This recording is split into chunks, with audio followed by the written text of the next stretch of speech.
मैं एक टीचर हूँ और ये बात तब की है जब मैंने एक स्कूल में नई नई नौकरी ज्वाइन की थी।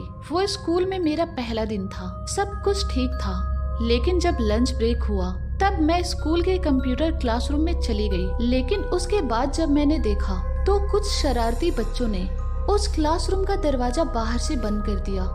वो देखकर मैं बहुत ही ज्यादा परेशान हो गई, क्योंकि उस वक्त क्लासरूम के बाहर मेरी मदद के लिए कोई भी नहीं आ रहा था। अभी थोड़ी ही देर हो चुकी थी, लेकिन तभी अचानक उस क्लासरूम का दरवाजा किसी ने खोल दिया। ये देखकर मैं खुश हो गई और जब मैंने अपने उस क्लासरूम से बाहर आकर देखा तो मेरे सामने एक औरत खड़ी थी। उसे देखकर मैंने पूछा, कौन हो आप मैम? इस पर उस औरत ने कहा, मैं भी इस स्कूल में टीचर हूँ। मेरा नाम नव्या है और मैं 7B क्लास में पढ़ाती हूँ। मैंने कहा, थैंक यू मैम, अगर आप नहीं आती तो पता नहीं मैं कितनी देर तक इस क्लासरूम में बंद रहती। तो उस औरत ने कहा, कोई बात नहीं मैम, लेकिन ये जिस भी बच्चे ने किया है मैं उसका पता जरूर लगाऊंगी। ऐसा कहकर वो औरत वहाँ से चली गई। उसके बाद जब मैंने 7B क्लास में देखा तो वहाँ कोई और ही टीचर थे। उन्हें देखकर मैंने उसी टीचर से पूछा, महेश सर, नव्या मैम कहाँ गई? उस पर महेश ने कहा, कौन नव्या?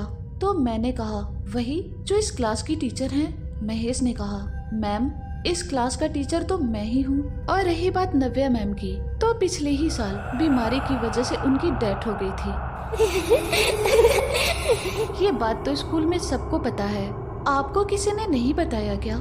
महेश की ये बातें सुनकर मैं पूरी तरह से शॉक्ड हो गई। यार ये कैसे हो सकता है? नव्या मैम ने ही तो मुझे उस क्लासरूम से बाहर निकाला था, तो वो कैसे मर सकती है? कहीं वो नव्या मैम की आत्मा तो नहीं? अभी मैं आगे कुछ और सोच पाती, लेकिन तभी महेश ने मुझे टोकते हुए कहा, मैम शायद आपको वहम हुआ होगा, प्लीज आप थोड़ा रिलैक्स हो जाओ। स्कूल के पहले दिन ही इतना टेंशन मत लो। इस पर मैंने कहा, हाँ सही कहा आपने, शायद ये मेरा कोई वहम ही हो सकता है। महेश ने कहा, मैम अगर आपके सारे लेक्चर्स खत्म हो गए हों तो आप स्टाफ रूम में जाकर रेस्ट कर सकते हो। हाँ मेरे सारे लेक्चर्स खत्म हो गए हैं, मैं स्टाफ रूम में ही जा रही हूँ। ऐसा कहकर मैं वहाँ से चली गई। अब इस बात को 5 साल से भी ज्यादा समय बीत चुका है, लेकिन उस दिन के बाद से मुझे वो टीचर फिर कभी नहीं दिखी। स्कूल के पहले ही दिन एक मरी हुई टीचर की आत्मा आखिर मुझे ही क्यों दिखी और वो मुझसे कहना क्या चाहती थी? इस सवाल का जवाब मुझे अब तक नहीं मिला।